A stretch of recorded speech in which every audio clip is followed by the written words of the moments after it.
Aí, estimado Celso! Te assustaste com o tamanho do chinelo? Imagina o tamanho do pé do O cara. Vanderlei Salvador conhece. É da família dos Purriag lá do Taió. Do Taió. Isso é tudo pé grande. Mão grande, tu imagina o resto, né, estimado? Imagina o tamanho do vivente. Coisa do demônio, viu? Ó, eu às vezes pego o meu garfinho, quando a coisa é grande, é coisa do demônio. Viu? Capeta. Estimado, e o respeito, a gente sabe que é uma preocupação também, esse trabalho que existe há mais de 20 anos, vários movimentos aconteceram nesses 20 anos, gostaria até que você colocasse alguma coisa, mas também os cuidados que temos que ter com, né, as apologias, enfim, as ofensas, e evidentemente que tem gente, porque o nordestino, nós temos comunidades aqui no Norte e Nordeste, aqui em Rio Grande do Sul, comunidades fantásticas. Vieram aqui, trabalho bem, estou aqui há muitos anos, comunidades organizadas. Agora, a divisão é lá em cima, não tem nada a ver com o povo que está aqui, que é sensacional. Exatamente. Bom, duas coisas que temos que definir bem direitinho. Tá? Primeiro, o movimento não luta contra outras pessoas. Isso é importante, outros povos. O movimento, o cerne da questão separatista é contra o Estado Nacional. O Estado Nacional não tem rosto, né? Ele se apropriou, foi apropriado pelas oligarquias. Nós poderíamos citar o Sarney, o Jader, e, sem enfim, dúvida. Né, essa bandidagem lá, mesmo, né? As grandes oligarquias nacionais, mas é o Estado brasileiro que é o nosso problema. Foi ele que criou o problema não só para nós. Hoje nós temos o movimento Nordeste Independente, do meu amigo Jacques Ribemboim, que é sensacional, que quer a independência do Nordeste, porque eles veem a mesma coisa que nós. Aí você tem o São Paulo Independente, o MSPI, o MRSP, que é outro movimento, de São Paulo, e outros, inclusive, que querem São Paulo independente também, porque eles veem o mesmo problema que nós. Quer dizer, é o Estado Nacional que não funciona, é o centralismo que não funciona, é a arrecadação de impostos que não funciona, é o desrespeito às culturas regionais que não funciona. Hoje, por exemplo, o que é a cultura do Brasil? No máximo, podemos dizer que é carnaval, né? Eu posso não gostar de carnaval, né? Ou tu pode não gostar, outro pode não gostar, mas é uma manifestação do Rio de Janeiro que a gente tem que respeitar. Agora, não é a nossa cultura. Então, a nossa cultura, a cultura do Sul, está sendo desrespeitada de uma maneira assim, aviltante. Primeiro porque nos enfiam isso tudo de goela abaixo. Imagina um bandoneon tocando lá, eles iam ver como um colono aí lá de qualquer coisa. E não, o bandoneon faz parte da nossa cultura. E é uma cultura fantástica. Fantástica. Mas não ouviriam assim, com certeza. Exatamente, não veriam assim, veriam como uma coisa estrambólica lá, aquele cara lá, um colonão lá de Rio do Sul. E não é isso. O bandoneon é parte da nossa cultura, é parte da nossa expressão. E a segunda coisa que eu gostaria de deixar muito clara é o seguinte: o Brasil deveria lutar pela sua unidade, pela diversidade que ele tem. Ele deveria erguer a mão para o céu e dizer assim, olha, lá no Sul nós temos aqueles colonos que vieram antigamente, nós temos os índios que estavam lá, nós temos os negros que estavam aqui, que foram a grande indústria do Brasil, tá? Que era o charque. As charqueadas foram tocadas todas pelos negros sulistas, né? Que nós temos que respeitar. A Guerra do Contestado, que foi matado ali a rodo, quem eram aquelas pessoas? Os negros. Por quê? Porque o Brasil mesmo discrimina os seus cidadãos. O Brasil devia erguer a mão para o céu e dizer assim, olha, nós temos uma cultura diversa. Nós temos alemão, polonês, italiano, africanos, asiáticos. Isso aí é a grandeza. E respeitar essa cultura. Mas não, ele reconhece que há a diversidade, mas não respeita ela. No nosso caso, como Sul, o que nós pensamos para fundamentar a ideia de Estado? De que a nossa unidade como Sul ela tem que ser feita a partir da diversidade de quem nós somos. Então, por exemplo, o Rio do Sul é uma comunidade mais, digamos assim, de descendência alemã, tem uma cultura mais alemã, nós temos que respeitar. As escolas deveriam ter alemão também, ó, português, inglês, alemão, por que não? Tem muito italiano aqui? Bota italiano lá também. Sem dúvida. Quanto mais línguas um povo fala, mais ele raciocina em diversas línguas, mais criativo ele é. Lá, Bom Retiro, na minha cidade lá, é o chamado pelo duro da serra lá, né? Que é a mistura do negro com o índio. Bom, olha, vamos respeitar a cultura de Bom Retiro, não vamos fazer uma coisa, sabe, linear, que todo mundo tem que fazer a mesma coisa. Quer dizer, O Sul pode ser um grande país desde que ele inicie respeitando a diversidade, reconhecendo a diversidade e não discriminando as pessoas pela cor que elas têm, pelo que elas são, pelo que elas não são. Mas queria, por último, dizer assim, uma outra coisa sobre essa questão ainda, Neri. O Sul jamais vai poder falar alguma coisa do Nordeste. Por quê? Primeiro, porque o povo nordestino foi quem ensinou separatismo para nós. Foram eles os primeiros a criar separatismo no Brasil. E prova disso é o Alírio Vanderlei, um dos maiores filósofos, um paraibano, um dos maiores filósofos do separatismo, que o Movimento Sul é Meu País abraçou as teses que ele tinha. Foi preso pelo Getúlio Vargas por defender o Nordeste independente. O livro que ele escreveu foi queimado em praça pública. Por quê? Porque a ideia era muito boa.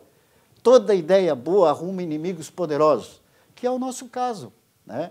As boas ideias que tem, tu arruma inimigos poderosos. Por quê? Porque eles vão perder a teta. Eles vão, olha, se o Sul sair, quanto de imposto nós perdemos? Quanto maior o moinho, maior é o número de rato, não é isso? Então, quanto maior esse país for, maior vai ser a roubalheira lá em Brasília, Neri. Nós temos que acabar com isso.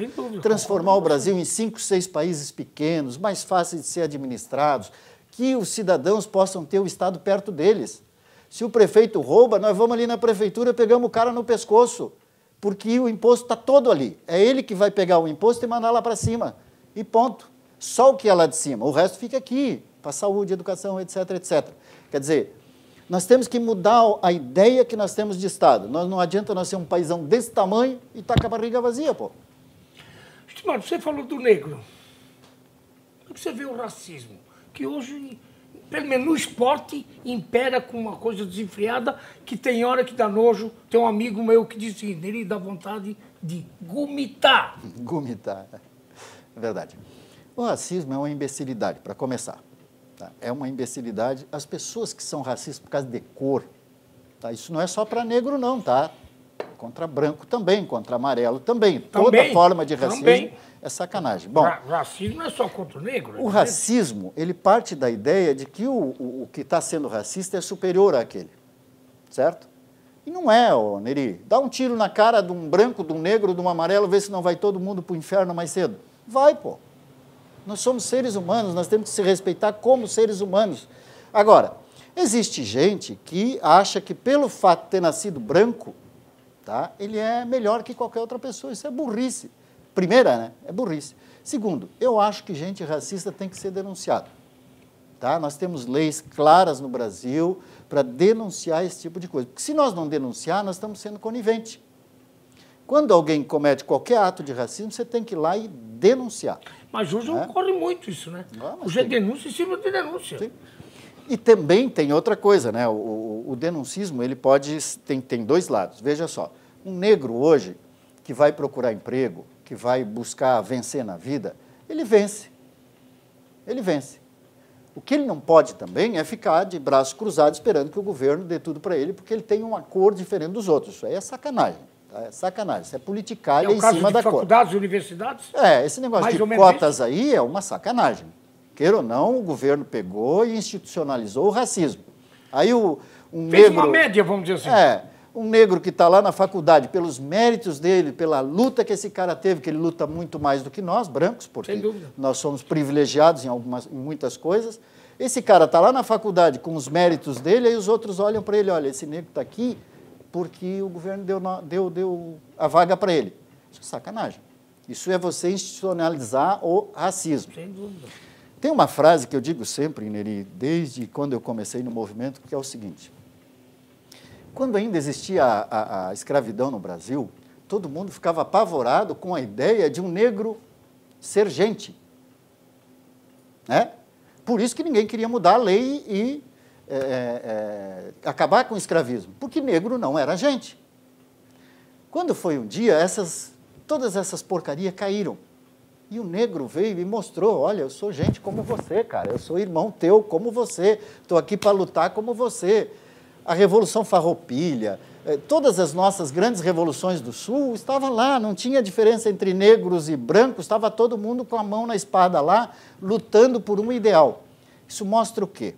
Que tanto negro, como branco, como amarelo, como verde, como qualquer cor que nós sejamos, nós temos ideais e nós queremos vencer na vida. Nós não podemos ficar usando a nossa cor para dizer que eu sou coitadinho e você é explorador. Nós não podemos ficar criando divisão entre nós, porque senão daqui a pouco nós vamos criar um país que nós vamos ficar brigando por causa de cor. Nós temos que vencer na vida junto, dar a mão um para o outro e vamos embora, pô.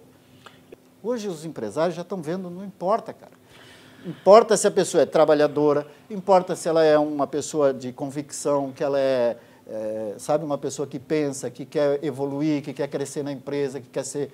E hoje precisamos tanto da mão de obra, que aqui no caso de Rio do Sul, nós temos uma empresa aqui que tem mais de 150 haitianos, todos de cor, muito negra. Estão aí trabalhando, fazendo o seu...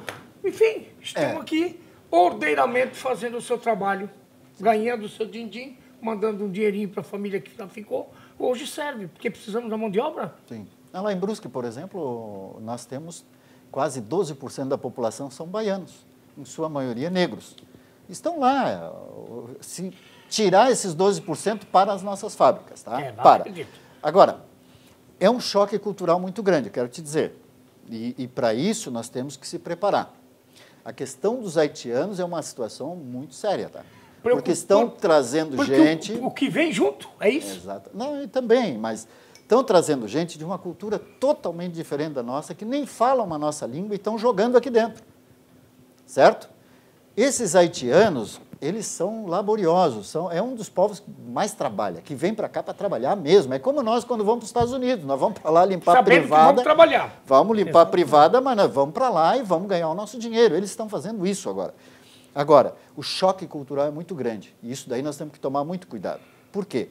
Porque você trazer uma pessoa que passou por uma guerra, passou por um terremoto infernal, como eles passaram lá, com um trauma social daquele tamanho, e simplesmente jogar aqui sem nenhum recurso, sem nada, sem ter uma preparação, isso aí é perigosíssimo, tá? Você pode causar danos irreversíveis na sociedade que nós vivemos, porque é o seguinte, o haitiano chegou aqui, primeira coisa, a prefeitura tem que dar para ele saúde, educação, como todas as outras coisas. Por outro lado, nós temos que preparar o nosso povo também para essa, porque a questão não é nem ele ser negro ou não ser negro, é que ele é de uma cultura diferente, nós temos que se adaptar, então tem gostos diferentes. Por exemplo, na minha cidade tem briga do tamanho do mundo porque os baianos gostam de escutar música alta, e aqueles axé deles. Quer dizer, nosso negócio em Brusque é uma cultura diferente. É diferente. Os caras chamam a polícia para qualquer coisa. Não, tem 2 baianos aqui tocando música alta. Lá vai a polícia. Ô, baiano, dá para te baixar? Sabe, mas tu vai falar isso pro baiano, o baiano fica, poxa, é meu estilão, ofendido, cara. Né? Ficou ofendido, isso é discriminação contra mim. Não, é um costume diferente. Da mesma forma, Neri, tem aquela história, bom, nós aqui do Sul somos trabalhador, do Nordeste tudo vagabundo. Isso é mentira. É mentira. É mentira porque os números da economia provam o contrário. A verdade é, o governo não tem posto o dinheiro que ele disse que põe lá no Nordeste. Isso é verdade. O governo rouba antes de chegar lá. Então, nós mandamos dinheiro para Brasília, em vez dele levar lá, fazer poço artesiano, não faz. Criar empregos lá, não cria. Melhorar as estradas. Melhorar as estradas. Aquele povo, ele é trabalhador, como nós somos, pô. Ele é trabalhador. O problema é que não tem o que fazer lá. Aí ele tem que migrar, tem que ir para São Paulo, tem que vir para o Sul, tem que ir para fora do Brasil, porque não tem lá. Estimado, nós vamos mais um intervalo e eu vou deixar. O grupo de estudos do Sul Livre, no caso. Fazer o quê? Cuidar do quê? Organizar o quê? E vamos falar também do livro, do estimado aqui, que é o estimado Celcinho, depois do nosso Xereda, que vai atender um pedido lá de Atalanta, do nosso estimado Dionísio Kurtz e das estimadas da Clínica Veterinária doutora Camila, Pet Shop lá, Anjo Cão, Estética Canina, que pediram o alemãozinho Xeredinha não é fraco.